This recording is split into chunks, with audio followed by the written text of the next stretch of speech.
Welcome to Research and Science Diaries. I am your host, Fune Cyprien, a PhD candidate at the University, Brussels. Today, we will be focusing on stress and burnout in research, especially in early career researchers. Our guest today is Professor Tim Vantilborg, who is a work and organizational psychologist and also a full-time professor at the Faculty of Psychology and Educational Sciences of the University, Brussels. Let's find out more about stress and burnout. Let's see how we can manage it, and let's see how we can prevent this. Don't go away. See you on the other side.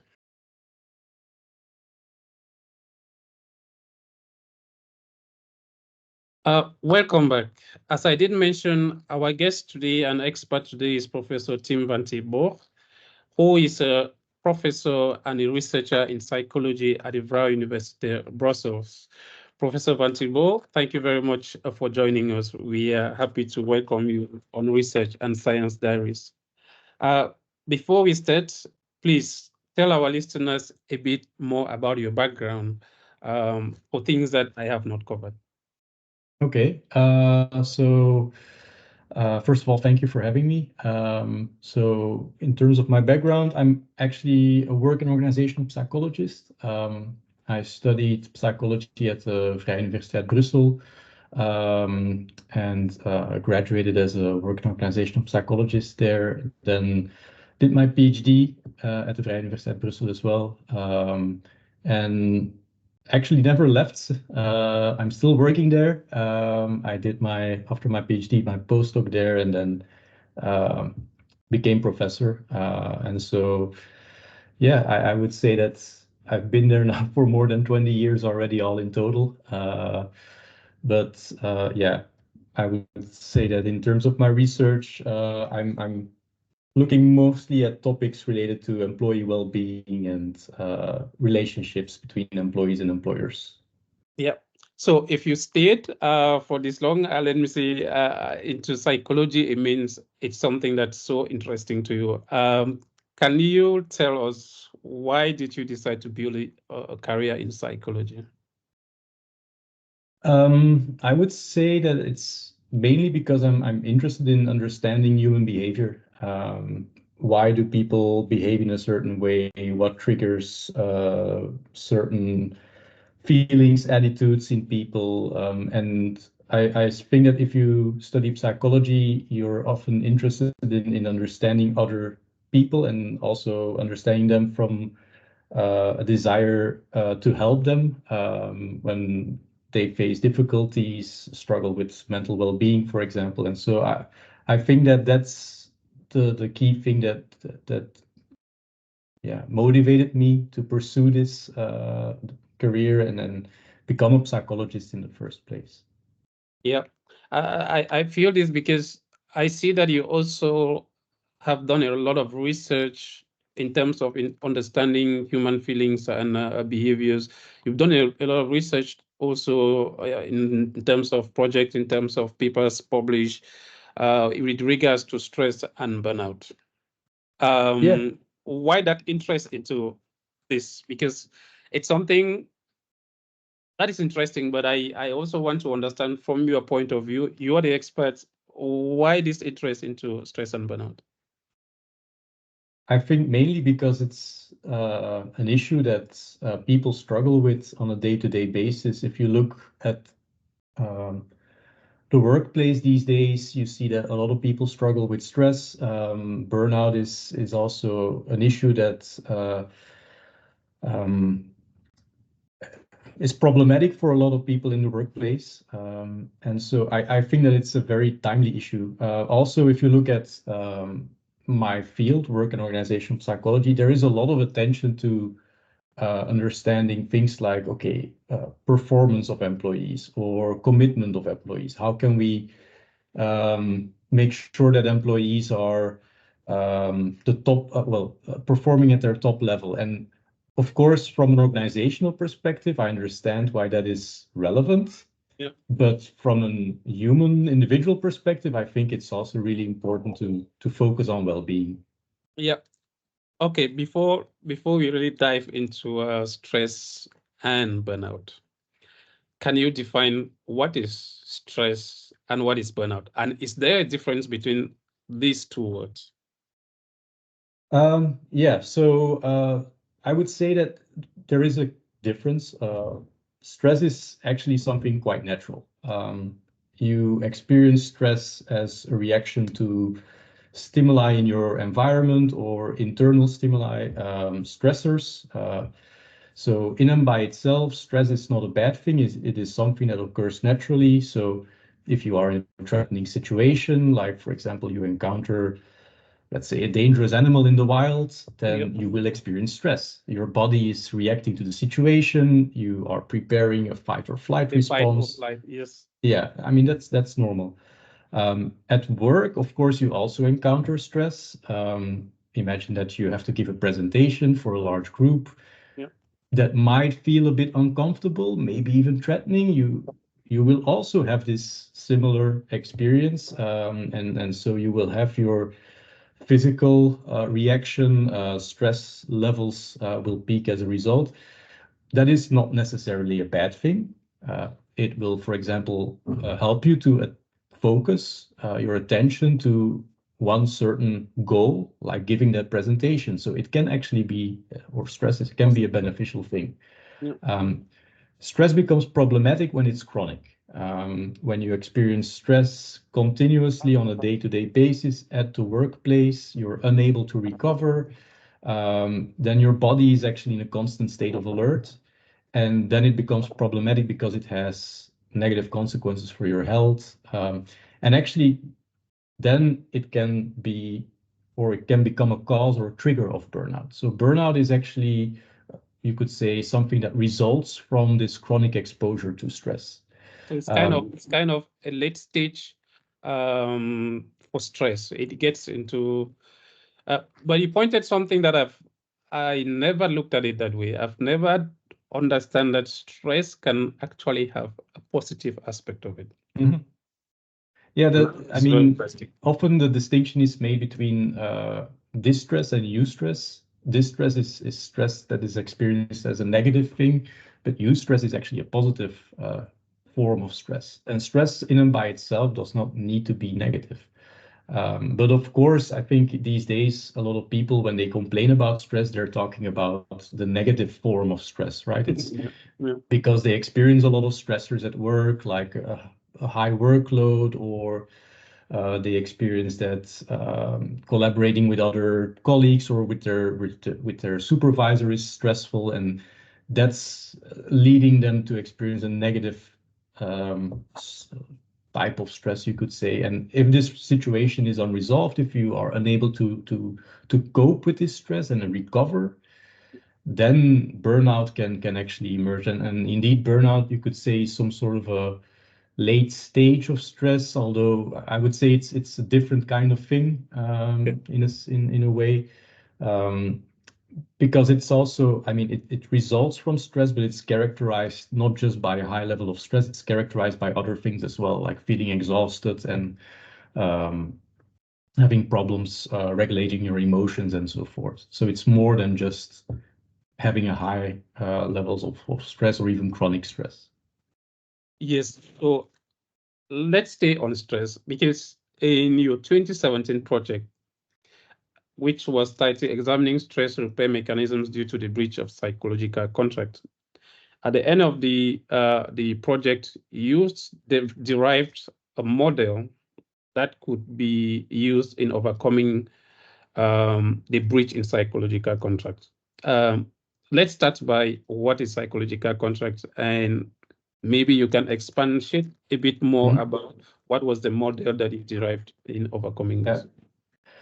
Okay, so psychological contracts are actually used to understand the exchange relationship between an employee and an employer. So if you work as an employee for an organization, for an employer, you typically have, well, let's say expectations about what the employer owes you Yeah. and what you owe in return. So, for example, you might have this belief that your employer needs to give you certain things, like they need to give you flexibility, they need to give you autonomy, they need to give you perhaps the possibility to um, get a promotion after a while. And in return, you probably feel that you also owe certain things to the employer, like, for example, being punctual or maybe working overtime every now and then. And so the important thing is these mutual obligations that are actually not in your formal contract, Yeah.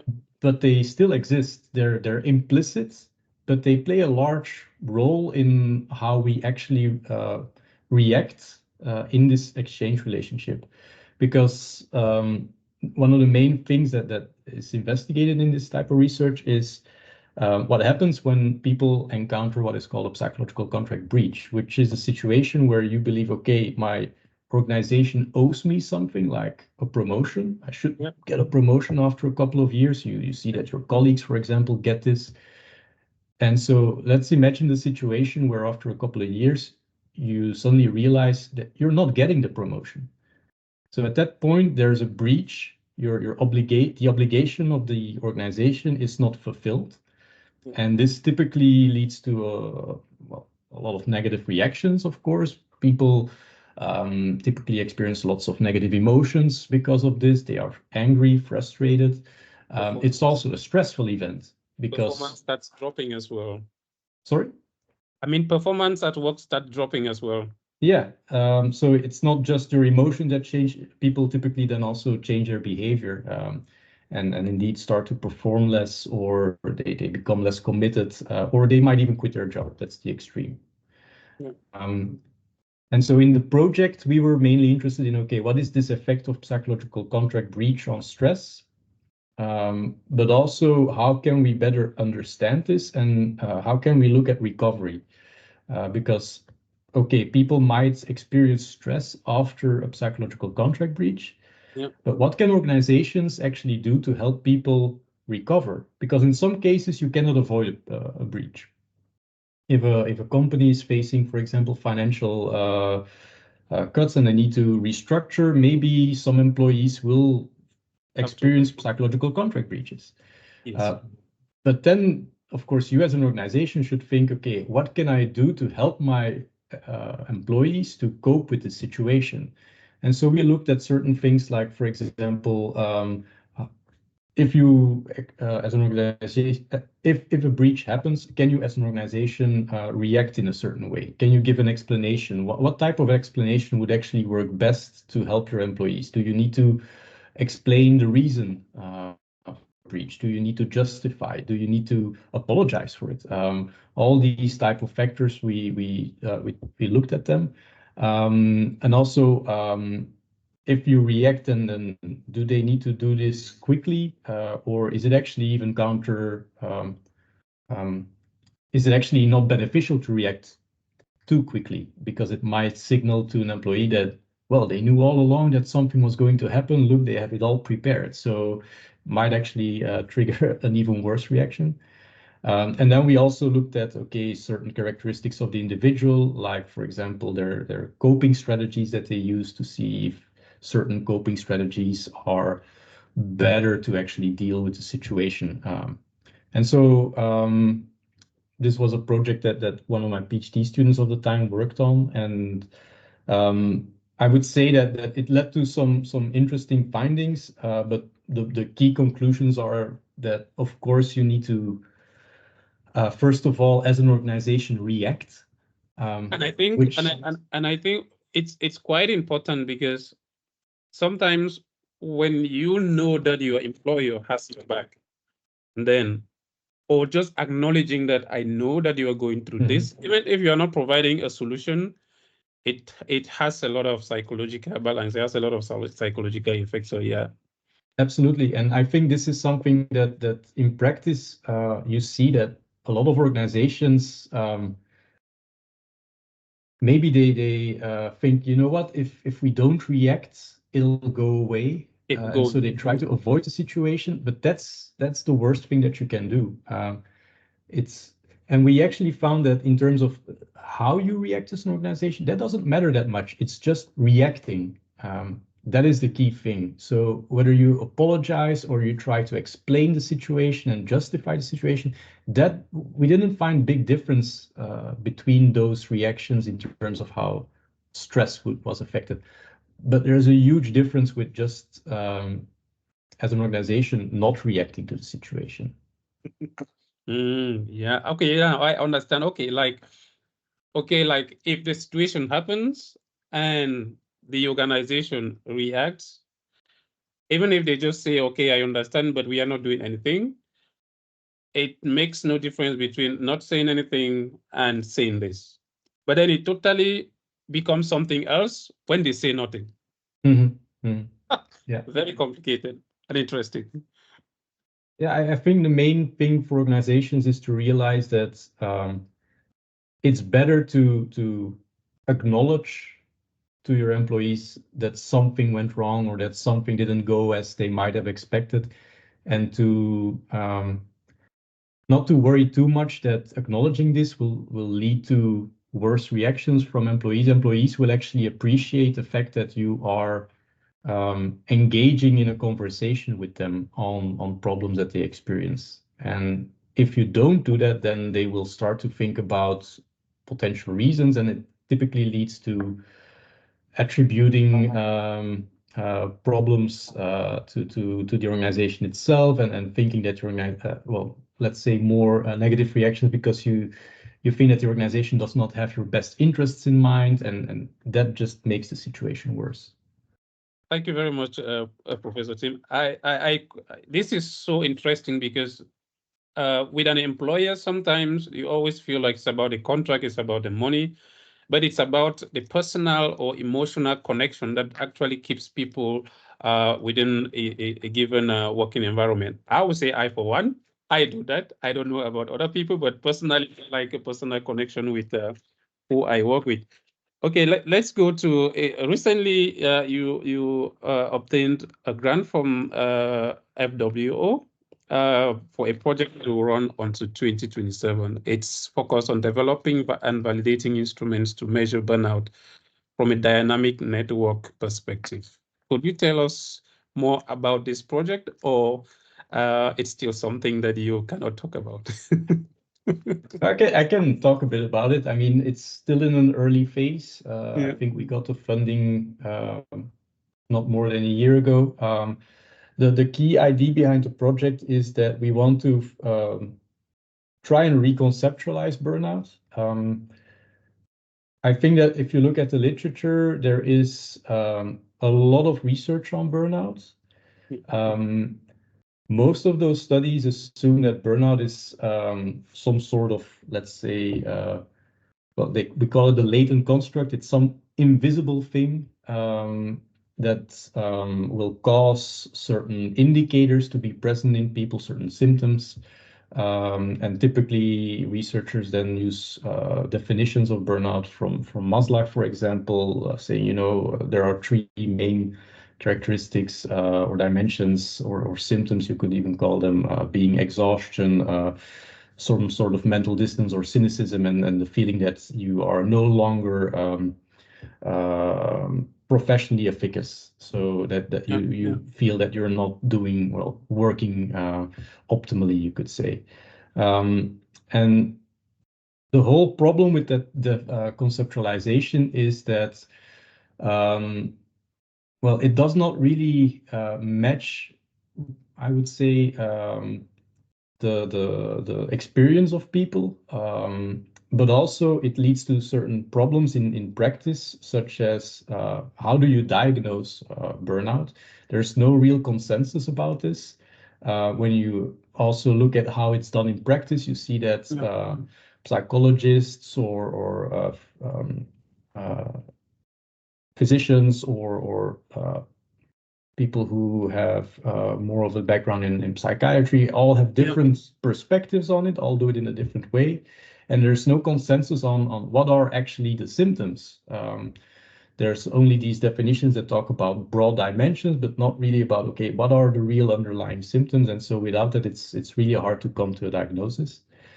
And so what we thought is, okay, we want to use a different approach, an approach that has been used in recent years also with other phenomena like depression, where the idea is, look, burnout is not like some invisible latent construct.